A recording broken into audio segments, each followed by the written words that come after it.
Olá, pessoal, e aí, tudo bem com você? Como estão? Como você está nesse período?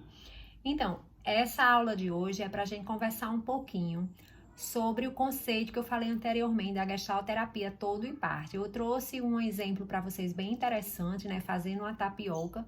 E aí depois eu percebi que ficou faltando alguns complementos desse conceito. Então, não sei se vocês entenderam, mas a ideia de fazer a tapioca vem três coisas. Uma é a ideia do experimento, ou seja, a gente muitas vezes aprende coisas fazendo, praticando, vivenciando e experimentando. Então, isso é muito importante na gestalterapia.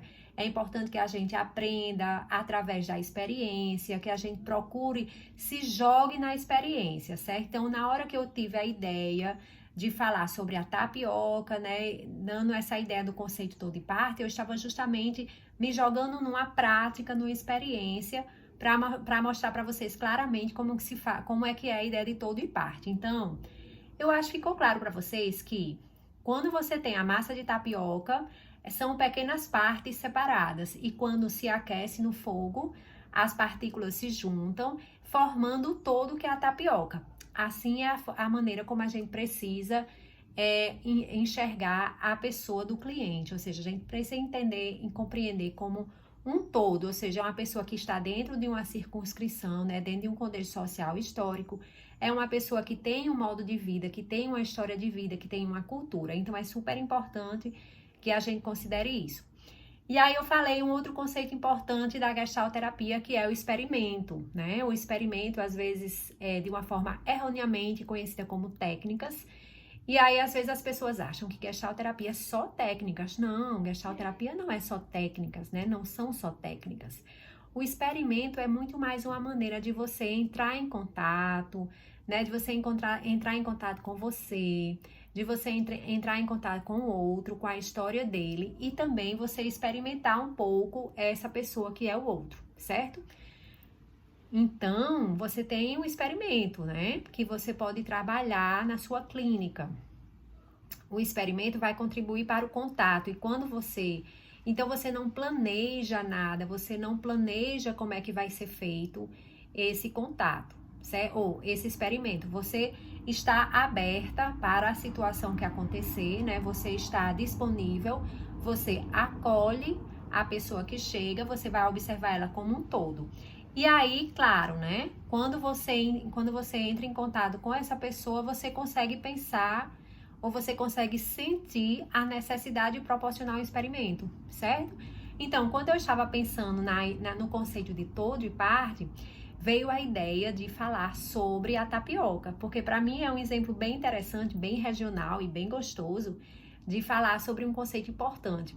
E aí a gente também vai pensar em outros conceitos da gestalterapia, né? Como contato, que eu já falei aqui, como ajustamento criativo, ou seja, você às vezes se depara com uma situação que você não consegue identificar quais são as suas necessidades, e aí você precisa realmente fazer um ajustamento criativo, ou seja, encontrar maneiras de você lidar com aquela situação, certo? Às vezes é difícil, não é a ideia de adaptação, tipo, você tem que se adaptar àquela coisa de qualquer jeito. Não, não é isso. Adaptação de forma acrítica, não é isso. É você encontrar maneiras criativas, é você identificar as possibilidades de resolver a situação, de satisfazer sua necessidade, de encontrar sentidos naquela situação, entendem? Então, é muito importante que a gente desenvolva esse conceito dentro da gestalterapia, a gente desenvolva essa capacidade de identificar as potencialidades, de identificar as possibilidades que estão ao nosso redor, certo? Então, eu já falei aqui, ó, já falei de todo e parte, né? Já falei de contato, já falei de experimento, eu posso falar mais um pouco depois. E também eu falei agora de ajustamento criativo. Tudo isso na gestalterapia é para quê? Vocês sabem? Você sabe? Então, é para a satisfação de necessidades, é para awareness. Ou seja, o que é awareness? Awareness é o dar-se conta de, é você conseguir identificar quais são as suas necessidades, do que você precisa entrar em contato para que você se sinta melhor, para que você fique bem, para que você encontre maneiras mais saudáveis de lidar com algumas adversidades, né? De lidar com as situações difíceis que aparecem. Então, se você sente ansiedade, ou tristeza, ou angústia, isso mostra para você o quê? Que você, das duas, uma. Ou você não está conseguindo satisfazer suas necessidades, não está conseguindo identificar, não está conseguindo ficar aware, né, das suas necessidades, das suas questões, e aí você começa a entrar nesse ciclo de preocupação, né, de ocupação, às vezes sem sentido, de não encontrar maneiras criativas de lidar com a situação, de estar sofrendo por antecipação ou sofrendo com o seu passado. Então, isso daí vai gerando uma série de paralisias, né? Uma série de disfunções de contato, uma série de formas de você não conseguir entrar em contato com você. E aí, isso vai gerando sintomas de ansiedade, como coloca Jorge Ponciano Ribeiro, né? E os principais autores da gestalterapia, vai gerando as disfunções do contato, ou seja, alguns mecanismos de bloqueio, né? Você não consegue entrar em contato com seus sentimentos, com suas necessidades, com as suas questões, e isso vai gerando alguns probleminhas, né, existenciais, psicológicos, né, os sintomas de ansiedade, geralmente, ou de sofrimento psíquico em geral.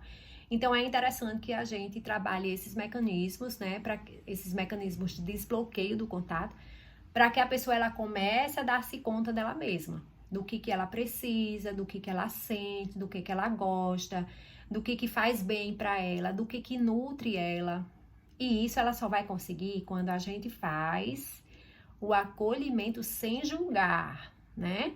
Sem julgar. Olha, hoje, esses dias mesmo eu estava ouvindo uma pessoa que disse que foi para um profissional de saúde, não vou dizer qual, para evitar maiores especulações. E aí esse profissional de saúde disse a ela coisas, né? Olha, você tá assim porque quer, porque você não procura melhorar, você não se esforça, você tem que tomar os remédios, você tem que ir pra terapia, você tem que fazer isso, você tem que fazer aquilo. Sabe aquela coisa do ter que?